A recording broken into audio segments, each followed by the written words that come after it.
Alright guys, here today in Supercross 4 we are taking things back to Indianapolis for one reason and one reason only. I am about to show you guys how to break the leaderboard here in Supercross 4. Back when the 252 stroke DLC just dropped and Indianapolis was a fresh track in the game, everyone was trying to get out there and set the fastest lap. Of course, lap times do come in around that 40-second range, and here today I'm going to be giving you guys some tips and tricks to drop your lap time down into that 39-second range and break that leaderboard. For some reason, the leaderboards in Supercross 4 are completely broken and certain times just don't count. If you hit a lap time that is too quick for a certain track, it just won't count that lap time, so it's kind of broken. Anyways, we are using controller cam, and I figured this could potentially be a pretty helpful and quick tips and tricks video for you guys. I do have a full tips and tricks video with all of my tips on how to improve at this game. It's in the works, but it's not ready to release yet, so soon guys, that video will drop soon. With that being said, I'm about to show you guys how to break the leaderboards here on Indianapolis. Let's get right into this video.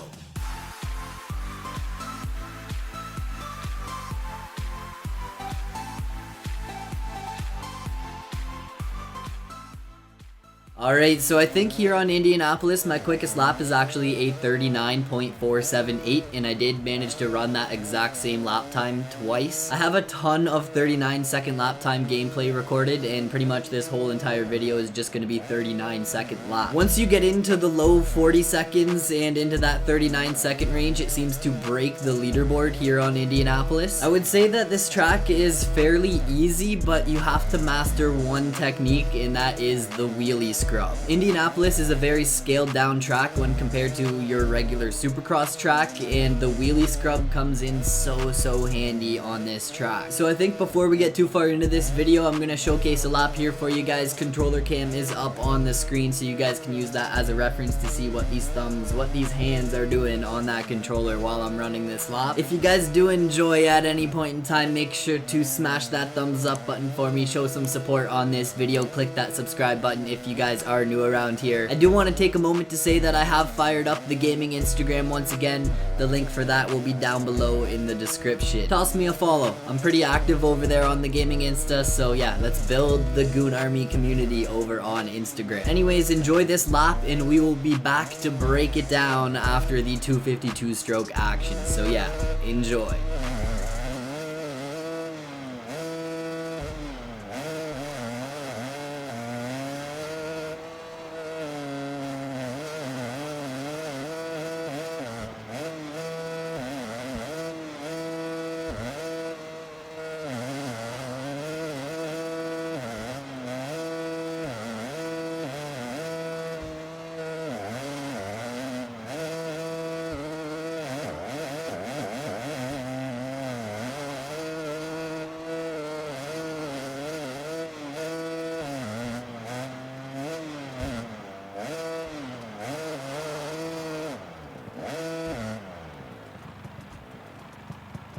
So there you guys have it, a 39.478 for a lap time. Of course, just keeping that momentum alive and carrying that flow around the track is key. I think I could probably go back and run a quicker lap, especially now that I feel like I've improved a little bit at the game, especially running the competitive scene. Like, that has made me up my game. I feel like in the 3 weeks since this DLC dropped, which is around the time I would have recorded this gameplay, I feel like I've improved a little bit, so keep that in mind. I find it hilarious that there's this funky thing I do when I'm doing my wheelie scrubs, and I move that right stick in like a circle. I guess that explains all of my random whip crashes in the middle of a rhythm section, man. Like, I would never know that I'm doing that without that controller cam. That is weird. Anyways, I think some things to note right off the bat here on Indianapolis are just take note of the lines. Of course, hitting the corner before the finish line and being able to triple into the single after the finish line is key. You want to land land there on your brakes and get turning as quick as possible to get a good drive down the start straight. But tripling that finish line is definitely the fast line. In the very first rhythm section, I know it's going to be tempting to bust out the big line. At the end of the rhythm, there is a big quad you can hit up into the corner, and this is where the wheelie scrub starts to come into play. It's definitely quicker to stay lower to the ground and use that wheelie scrub to your advantage through this rhythm. You're gonna double in. When you land that double, you can actually get a wheelie scrub over the next triple in that rhythm. You're then gonna wheelie scrub and triple rather than quadding into the corner, and if you do it right, you can actually then wheelie scrub the final single into the corner. This sets you up perfectly for the turn, and it's faster than hitting the quad. Less air time, you stay lower to the ground, and you keep your momentum going forward. In the next section, I think it is pretty standard to go double triple in, and of course use the wheelie scrub to your advantage. When you land that triple, you can actually quad into the corner once again, just like the last section, but it's actually quicker to land that triple in a wheelie, get a wheelie scrub up on to the tabletop, and do a little on off into the turn. The wheelie scrub, while it is kind of like a funky technique in my opinion, I don't really agree that it is like the fast guy method, but it is what you have to do if you want to be going fast. It actually throws your momentum forward, and you can pick up speed from doing the wheelie scrub. For example, in that last section, when you actually wheelie scrub onto the tabletop and then wheelie scrub off, you are actually almost gaining speed into that corner, and you're definitely gaining more speed than if you were to just send it and bust out that quad. I think the whoop section is pretty straightforward. You're just gonna want to get a good drive through the whoops and make sure to set yourself up for the flat corner afterwards. Slowing down early in this whoop section might actually help you to catch that 90-degree corner because it's a flat corner and it can be tricky. And then in the final section, we're gonna go triple, triple, double, but dive to the inside and stay as tight to those inside tough blocks as possible going up the face of the finish. You want to use the wheelie scrub as much as possible. You can pretty much wheelie scrub everything on this track, especially that last rhythm. And I feel like that final corner before the finish line is actually crucial on this track. It's tough to get a good line around that inside, so it does take some practice. So that's kind of a breakdown of the lines. Now, if we start to talk a little bit about the technique side of things, this is where it starts to get interesting. Obviously, everybody has their own riding style and everybody plays the game differently. You'll see that I actually hit first gear a lot on this track, and I find that's because it allows me to get more traction and I can say hug the inside of a flat corner. The flat corners are tricky, and I feel like you need to find your own technique at getting through them. I find I'm using like half throttle and that left stick to steer myself around the flat corners on this track, so that might be a tip that helps you guys out. There's also the Corey technique, which is becoming more and more popular by the daily here on Supercross 4 within kind of the pro ranks. You're basically like whipping in the corners to gain traction, and that's one technique I actually didn't use here in this video, so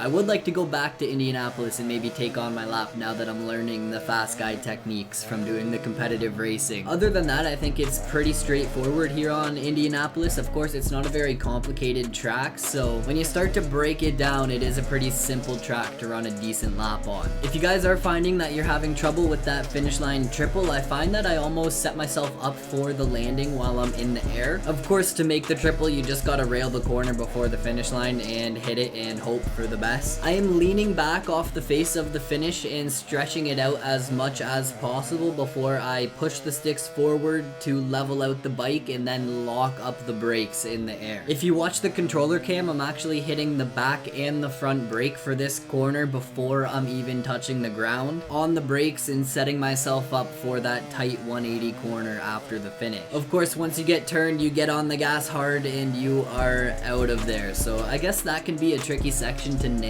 on this track, but when it comes down to it, I think that the biggest tip I have here on Indianapolis is that wheelie scrub. The easiest way for me to explain the wheelie scrub is you basically want to wheelie off the face of a jump and drop your front end over the top of the lip. Obviously, you don't want to go over the bars, and that is a risk factor that is involved. It doesn't happen very often, and you will start to kind of learn that wheelie scrub balance. You really just want to be leaning back with both sticks and locked in a wheelie slowly as you're approaching a jump. And as you start to go up the face and your front end passes the top of the lip, that's when you flick the sticks forward and it's going to give you that wheelie scrub action. I find you don't even have to flick both of the sticks to get kind of a wheelie scrub to happen. You'll see in some of the clips that I'm going for a wheelie scrub and my right stick is leaned back and my left stick is actually kind of setting me up for the next corner, leaning to the right or the left. So I think I've pretty much covered everything here in this video. Of course, if you guys do have any questions on how to break that leaderboard, let me know in the comments below. Obviously, you fast guys out there, you guys are crushing my lap times, so you guys don't need this video. This video ain't for the Supercross pros, the guys that are lapping me out there on the track. This video is for the newbie noob. Remember guys, oppose nothing, conquer everything, anything is possible. Get out there and break the leaderboards in Supercross 4. If you guys do want to check out the Once Company apparel, the link will be down below in the description. Grab some swag, get your fit kitted for the summer season, and I will catch you guys in the next one. That's it, that's all, peace.